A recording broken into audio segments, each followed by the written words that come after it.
why am I attracting this kind of attention? I try to be very nice and kind and considerate and show, respect for authority and things like that. Um, but now I better know and feel my true worth. I've put in a lot of time, a lot of money and energy too to understand myself and to heal. Um, Again, through like therapy and self help books and involvement in various groups, 12-step groups, and things like that. So sometimes these attacks, I've noticed they come from like kind of self righteous type people. So maybe they're religious or a certain hypocritical type. I know a bit about the Bible too, about not judging the speck in another's eye. So it's like some people would rather judge others and what they don't understand or accept than take an honest look in the mirror.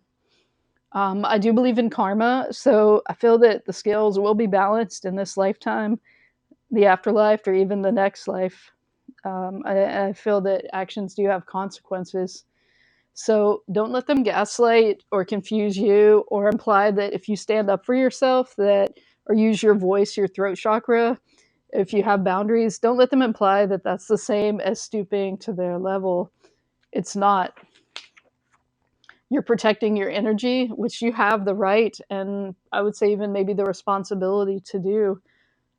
You're setting boundaries.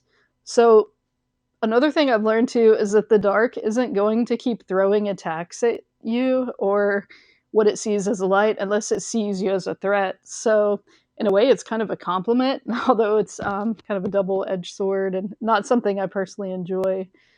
Um, I would say don't allow yourself to be coerced into feeling inferior, into hiding, shrinking, or feeling shame that you are a powerful being. Yes, you are powerful, more powerful than the dark, and that's what they fear you discovering, right? So you can feel and be aware of this negativity, but it's also possible to be aware but not be consumed by it, if that makes sense. So back to my personal story. Twice in the last few years, I've been like verbally or energetically attacked. Both situations were at different work locations. It really threw me off guard the first time, as it was someone I'd worked with a while, and I noticed she'd talk a lot to me, and I'd try to join in to like show support or share a similar story, and she would overtalk me a lot, even if I had like clients that were there waiting on me to come work with them and everything. But after a while, she started ignoring my clients, which were checking in, and it was like exactly like 100% opposite of what her job or role or task there should have been at this location. And again, ignoring my clients, I wasn't her superior, I wasn't her boss or anything like that. But there was some other rude and unacceptable and professional behavior. I'm not going into all the details of what was going on, but I finally called her out on it and she went off on me. And it was one of the meanest things anybody's ever said. Like, no one here likes you, and all this stuff. And I saw her face flash pure evil and contempt for a moment, just seething with like anger and resentment. And, she was religious too, supposedly. But I know she had been sabotaging or betraying me in other ways. And um, she kind of later halfway apologized, but didn't really give me any explanation for her behavior. This was after something happened to somebody that she knew. But anyway, flash forward to earlier yesterday. I'm in a new state, a different location. Um, and I have someone accuse me of having an attitude because of a neutral group message that I'd sent and then a text to higher ups. And it wasn't about her. But actually, I was resigning from this job after a brief trial due to my lack of fit in this. It's kind of like a really fast throughput, low buffer time, very picky protocol kind of corporate environment here in this healing arts field that I'm in. And as an empath and healer, I give a lot to my clients or guests, and I need time to decompress, to stretch, hydrate, ground. And I literally was like rushing at this place. I didn't have time to take a crap and like wipe properly. I mean, it's that kind of environment.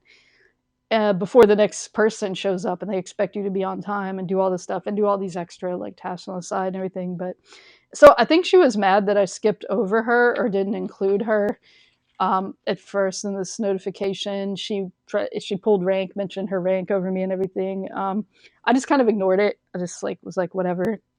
Um, but before that, a few days before, she had gotten angry or short with me for stuff that she didn't train me on. So she was upset about stuff that like she didn't teach me how to do, and it felt like a trap or like a catch 22. Like I can't win in that scenario, you know.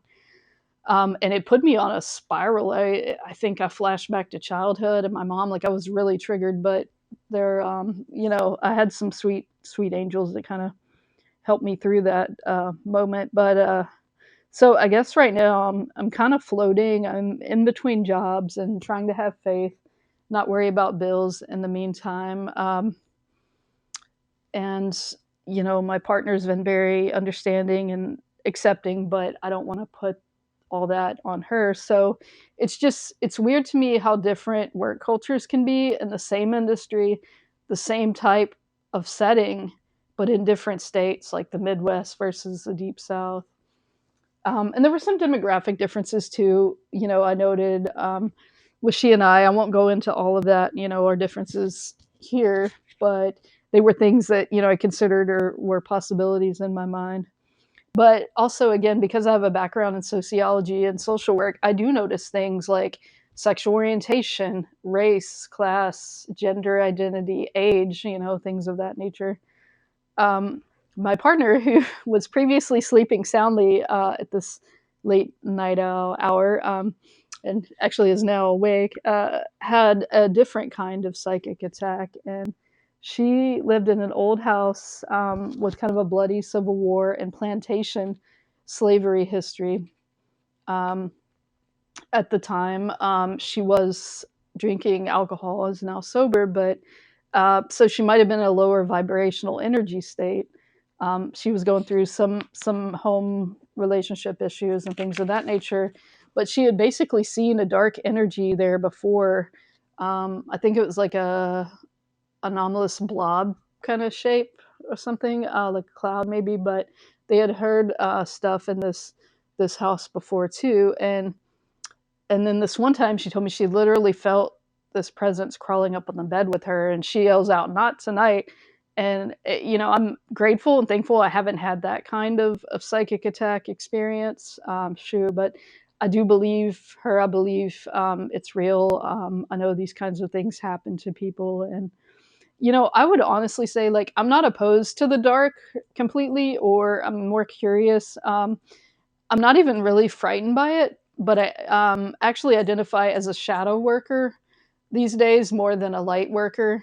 So I've done a fair amount of shadow work, inner child work, and trauma work on some of these topics. And so that's why I do tend to lean more towards shadow worker these days. So it's somebody that's kind of trauma aware and not afraid to look at some of the deeper aspects of like, not everything is love and light every day. So you can be a spiritual person, but still be aware of darker energies that can exist both on the earth and in different planes. So I did draw a couple of oracle cards for tonight. I really like this deck. It's Kyle Gray, Angels and Ancestors Oracle cards. So the two cards that I drew tonight were the Hermit card and Heart Guardian. And Hermit has been coming up in a lot of readings with YouTube readers, card readers, influencers. Um, and maybe I'm just seeing all of them, but it's basically like, okay, it's time to come out of hermit mode. And I realize like I've spent most of my life kind of in hermit mode. And it goes back to my earlier video of like that feeling of not fitting in, not feeling accepted or feeling rejected. But in hindsight, I needed to be in hermit mode so that I could process, I could think, I could learn, and about some of these things that I'm talking today. The second, oh, so there's the hermit card. It says retreat and recharge. This guy's sitting in the meditation position. He's got red on his forehead here. Almost looks like Aborigine, maybe Aboriginal. This card says Heart Guardian. It's a woman with red, and she's got a heart necklace on. It says, "Love and let yourself be loved." And I also added to that and be seen, which is sort of what I'm doing here. I'm finally speaking up and using my voice, my throat chakra, and telling stories and just talking about different topics that I think maybe other people may be interested in, or it might actually help them to understand something in their life. So that's why I'm here. So um, keep it real. Thank you. And again, this is Angie Cornett with Rebel Resilience LLC, recording in Lafayette, Louisiana.